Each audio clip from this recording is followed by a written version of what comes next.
What if I told you that the divine doesn't see your clothes, your wealth, or your achievements? What if I told you that the divine only sees your heart? Would you still feel unworthy?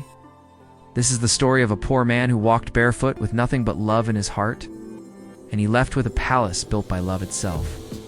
Sudama was a humble Brahmin. No gold, no titles, no fame. Just love in his heart and memories of a dear friend from childhood, Krishna. His family hadn't eaten in days, but Sudama didn't go to Krishna to ask for help.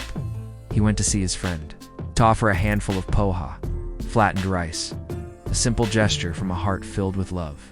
And Krishna, the Lord of Dwaraka, surrounded by luxury and servants, he ran barefoot to greet Sudama. He washed his feet with his own hands. He held him like a long-lost brother because Krishna doesn't value status, he values the soul. As Sudama approached Krishna's palace, even the guards doubted him.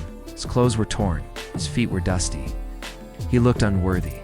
But Krishna didn't need proof of his worth because in Sudama's heart, Krishna saw purity. How many of us feel like Sudama, ashamed of where we are in life, afraid to ask for help, worried we're not good enough? But Krishna teaches us, it's not what you bring, it's the love with which you bring it.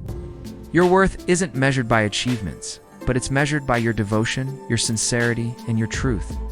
Sudama never asked for riches. He didn't even speak of his pain.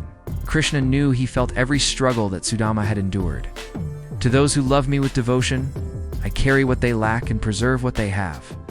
Without saying a word, Krishna blessed Sudama. And when Sudama returned home, his hut had turned into a palace. His family, once hungry, now lived with dignity and joy. Krishna knew what was in Sudama's heart.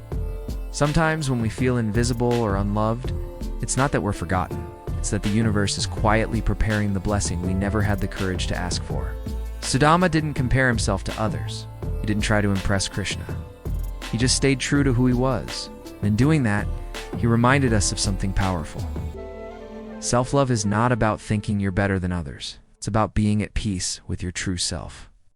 Krishna could see Sudama's spiritual wealth, his humility, his love, his truth, and that was enough.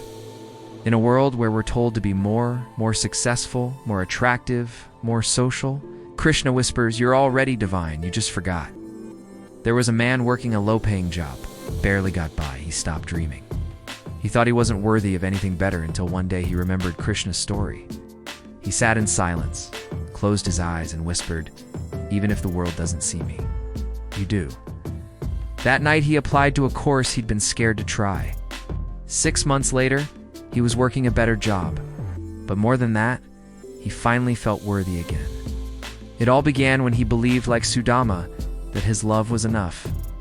Krishna didn't see a poor man, saw his brother, his friend, his devotee.